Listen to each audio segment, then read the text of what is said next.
Agnès Pannier-Runacher, bonjour. Bonjour. Vous êtes aujourd'hui députée du Pas-de-Calais. Je parle aussi à une quintuple ministre, sextuple ministre, on peut dire.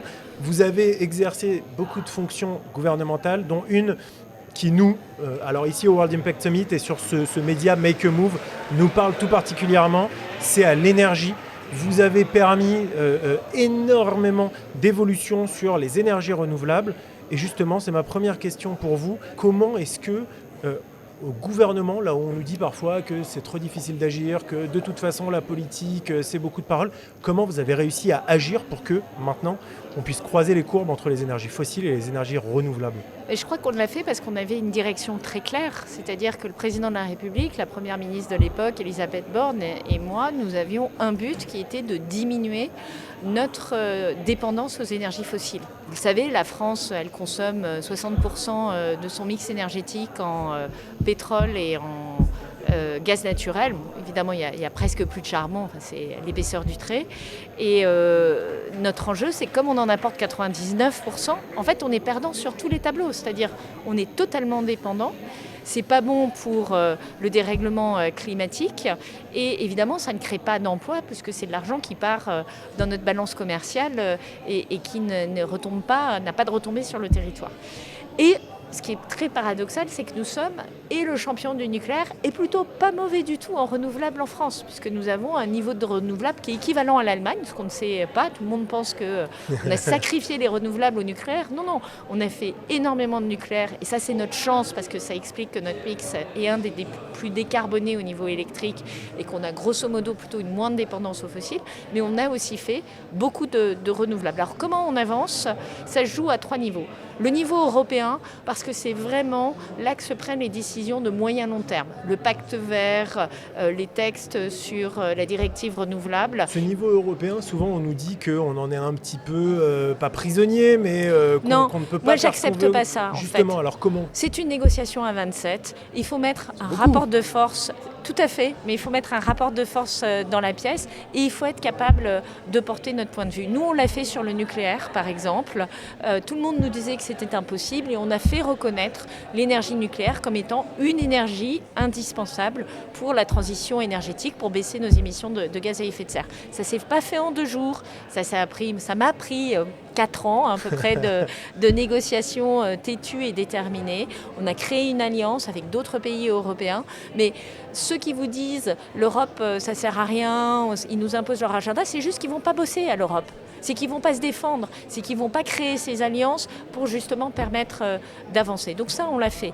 Le deuxième niveau d'intervention, c'est le national. Et là, c'est tout le travail qu'on a fait de programmation, de planification, notamment avec le secrétariat général à la planification écologique. Et c'était extraordinairement efficace. Et donc, ça a donné une direction aux entreprises, à l'État, aux administrations locales et aux collectivités locales, aux communes, aux élus locaux, de partir dans cette direction. Puis le troisième niveau de travail, il est au niveau local. Et là, moi, j'avais, ce qui est assez inédit pour une ministre, tous les mois, une visio où j'invitais tous les maires de France. D'accord. Se connecter ou se connecter pas. Tous les maires de France. Tous les maires de France, c'est avec l'association des maires de France, avec l'AMRF, donc pour les maires ruraux de France, ville moyenne. Enfin, donc vraiment l'invitation était envoyée à toutes les associations qui le rediffusaient dans son réseau. Et j'avais en réalité entre 800 et 1200 personnes connectées chaque mois. Et alors là, on balayait tous les sujets. Ah, mais Madame la Ministre, j'ai un problème d'autorisation. Ça durait 2 heures. D'accord, il fallait avec des questions qui remontaient, qui étaient ultra précises. Et en fait, qu'est-ce qui était l'intention derrière ? C'était de montrer qu'il fallait rapprocher le terrain qui se heurtait à des choses très pratico-pratiques et vraies, c'est-à-dire quand on dit notre droit est compliqué, la jurisprudence n'est pas favorable, une dérogation espèce protégée, c'est très difficile à obtenir. Enfin, tous ces éléments-là, ça nous permettait à la fois d'essayer de débloquer ponctuellement le dossier, mais surtout de donner une solution qui était plus large, et puis nous d'attraper des points de frottement qui empêchaient les gens sur le terrain d'avancer. Et puis ça créait une communauté. C'est-à-dire quand on est dans une communauté de projet, quand on a envie d'aller dans la même direction, forcément on trouve que les obstacles sont plus faciles à franchir que quand on est tout seul et qu'on est vraiment tout seul à affronter les obstacles. On a l'impression qu'on n'a que des problèmes. Exactement. Et pas de solutions. Et ça c'est assez fort parce que moi je crois énormément dans la politique locale. Je pense vraiment que c'est à travers ça qu'on peut le mieux exercer cette démocratie. Et finalement le fait que vous au niveau gouvernemental, vous ayez justement retravaillé avec les élus locaux, je mets ça à votre crédit, je trouve ça assez puissant pour réussir justement à dynamiser et à faire en sorte d'avoir les vraies remontées terrain. Justement, les remontées terrain, le véhicule électrique, pareil, ça a connu une très grande évolution sous votre mandature, sous vos mandatures. Oui. Est-ce que là-dessus, on a raison, pareil, je vais me faire l'avocat du diable. Il y en a qui nous disent oui, mais finalement vous avez fait la porte d'entrée pour la Chine, etc. Comment est-ce qu'on régule et est-ce que finalement c'est une bonne chose ? Oui, c'est une très bonne chose. D'abord, d'un point de vue d'émissions de gaz à effet de serre, il n'y a pas de doute sur le fait qu'un véhicule électrique émet sur l'ensemble de son cycle de vie, c'est-à-dire y compris la fabrication, beaucoup moins de CO2 qu'un véhicule thermique, même ultra compétitif au niveau de sa motorisation. Et a fortiori, c'est encore plus vrai dans un pays qui est décarboné à 95% au niveau de son électricité, ce qui est le cas de la France. Deuxièmement, le problème de notre industrie automobile et de sa compétitivité vis-à-vis de la Chine n'est pas directement lié à la motorisation. Je m'explique. Quand Michelin ferme 2 sites, il ferme des sites de pneus de voitures. Et il explique que la France est un pays où les coûts sont élevés, où les procédures sont lentes. Il parle beaucoup de coûts humains. Il donne énormément. Le patron de Michelin a parlé des coûts humains. Oui, tout à fait, le coût du travail, etc. Il explique pourquoi il a du mal à produire en France et qu'il est confronté à une concurrence de ses propres usines dans d'autres géographies qui produisent moins cher et que le consommateur n'est pas prêt à payer la différence de prix française. Il fabrique des pneus. C'est les mêmes pneus, à peu de choses près, sur une voiture thermique et sur une voiture électrique. Donc, évidemment, il faut se poser la question de notre compétitivité industrielle et travailler dessus. Comment on investit dans la formation des compétences, comment on investit dans la digitalisation, la robotisation, tout ce qui peut permettre de gagner des points de productivité. Certes, nous avons une main-d'œuvre qui coûte plus cher que d'autres pays, mais nous pouvons aussi avoir une main-d'œuvre qui est mieux formée et qui, du coup, peut justifier ce coût-là. Donc, c'est ce travail-là qu'on doit faire. Mais il ne faut pas tout mélanger, tout mettre sur le dos de l'écologie. La troisième chose, c'est que nous avons bâti, en partant de rien, une vallée européenne de la batterie électrique avec 2 usines qui tournent aujourd'hui à Douai et à Douvrin dans le Nord-Pas-de-Calais. Alors c'est très près de ma circonscription, c'est une vingtaine de kilomètres, la première usine ACC. Il y en a 2 aussi, une qui démarre et une qui est encore en construction à Dunkerque. Et nous avons bâti une filière. Et tout le monde nous disait que c'était impossible. Ah oui, et aujourd'hui, on a vu Northvolt qui s'est un peu cassé la figure. Exactement. Aussi. Et aujourd'hui, cette filière, elle existe. Alors, c'est pas facile. Et on n'a pas encore gagné la partie. Mais ce qui est sûr, c'est que si on ne l'avait pas fait, on aurait totalement perdu la partie. Et ce qui est intéressant, c'est qu'aujourd'hui, nous vendons plus de véhicules électriques en France. Au total, notre part de marché de véhicules électriques fabriqués en France est supérieure à la part de marché de véhicules thermiques fabriqués en France.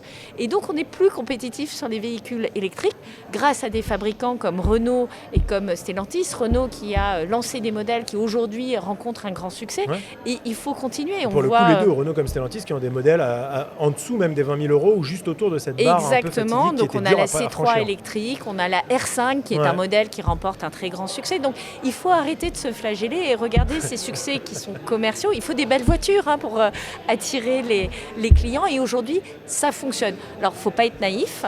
Ça, on l'a fait aussi parce que nous avons porté des politiques qui étaient destinées aussi à reconnaître les efforts environnementaux de ces entreprises. L'EcoScore a vraiment été game changer. L'EcoScore, c'est ce qui permet de payer un bonus électrique ou d'avoir accès au leasing social, donc une aide pour le consommateur. Eh bien, il faut que votre voiture atteigne un niveau minimal de score, sinon vous n'en bénéficiez pas. Et ça, seules les voitures européennes y arrivent parce qu'elles ont fait plus d'efforts. Historiquement, il n'y a qu'une ou 2 voitures coréennes qui viennent de passer le cap. Mais les voitures chinoises, parce qu'elles ont un mix électrique qui est très charbonné, n'y arrivent pas. Et donc, vous voyez qu'on est capable à la fois de produire en France, mais aussi de mettre des règles de concurrence loyale. Encore faut-il le faire avec sérieux. Alors, dernière question. Nous, on s'adresse beaucoup aux responsables de flotte d'entreprises. Oui. Honnêtement, les retours qu'on a de leur part, c'est très dur parce qu'on a soufflé le chaud et le froid, notamment à l'époque avec les ZFE, avec aussi les obligations qui allaient être les leurs. Ils ont un besoin de plus en plus imminent de passer à l'électrique et au décarboné parce que sinon, ils se retrouvent avec des sanctions de plus en plus lourdes. Aujourd'hui, ceux qui ont pris le pli un peu trop tôt ont l'impression de s'être fait berner parce que ça leur a coûté très cher et que finalement les normes ont un peu changé en cours de route. Ceux qui s'y mettent tout juste, ils ont l'impression qu'ils se retrouvent un peu empressés. Qu'est-ce qu'on peut leur dire? Comment est-ce qu'on peut faire en sorte justement de trouver, et même vous au niveau gouvernemental, comment est-ce que vous expliquez qu'on ait autant eu besoin de presque vaciller sur ces sujets-là? Nous sommes dans un moment de transformation. C'est-à-dire, on passe d'un état stable A, où tout le monde connaît les règles, à un état stable B, où tout le monde connaîtra les règles et tout le monde sera habitué. Une voiture thermique, ce n'est pas une voiture électrique. Ce n'est pas les mêmes mécanismes, y compris de vente en occasion, de prix. Il y a la question de la durabilité de la batterie, etc. Donc, effectivement, il y a ce moment où nous tâtonnons collectivement. Mais ce qu'il faut se dire, c'est qu'aujourd'hui, en coût complet, une voiture électrique est devenue plus compétitive qu'une voiture thermique avec le fait qu'une voiture électrique demande moins d'entretien et consomme moins en coût de carburant puisque l'électricité est plus compétitive que le carburant. En plus, elle va en France. La poche électrique, elle est en France. La bonne nouvelle, c'est qu'elle est en France. Et la bonne nouvelle, c'est qu'on va continuer à progresser aussi pour faire des voitures électriques aussi des enjeux d'amélioration, d'optimisation de notre système électrique, puisqu'une voiture électrique, c'est aussi une batterie sur roulette. Et que si on est un peu malin, on doit être capable de charger au bon moment et vraiment d'optimiser complètement le coût du carburant, alors que ça, avec le pétrole, vous ne pouvez pas le faire. Donc il y a vraiment un cas aujourd'hui, business-wise, pour investir dans l'électrique. Mais j'entends les critiques des entreprises, parce que dans tous ces cheminements de transformation, les technologies changent, les normes s'adaptent aux technologies, il y a des moments d'accélération, puis de décélération, parce qu'on est allé un peu trop vite, peut-être. On nous a dit les ZFE, finalement plus les ZFE. Les ZFE, alors très compliqué elles sont toujours là, c'est-à-dire que depuis qu'on dit qu'on les supprime, elles sont encore là, oserais-je dire. Moi j'entends tous les maires aujourd'hui, et c'est assez intéressant, parce qu'on voit comment politiquement certains se saisissent de sujets et se font les semeurs de doutes, et quelque part font le jeu d'intérêts qui sont contraires à l'intérêt des Français. Les ZFE, c'est un sujet de qualité de l'air, c'est un sujet sanitaire. Rien à voir avec l'écologie. Ça a marché sur les études qu'on a, ça a marché? Moins 30%. Moins 30% de baisse de polluants. Et effectivement, on voit qu'on a un peu moins d'épisodes, par exemple à Paris, où on est obligé de limiter la circulation, la vitesse, ou de faire une circulation alternée. Mais attendez, on est encore à 4 fois la norme recommandée par l'Organisation mondiale de la santé.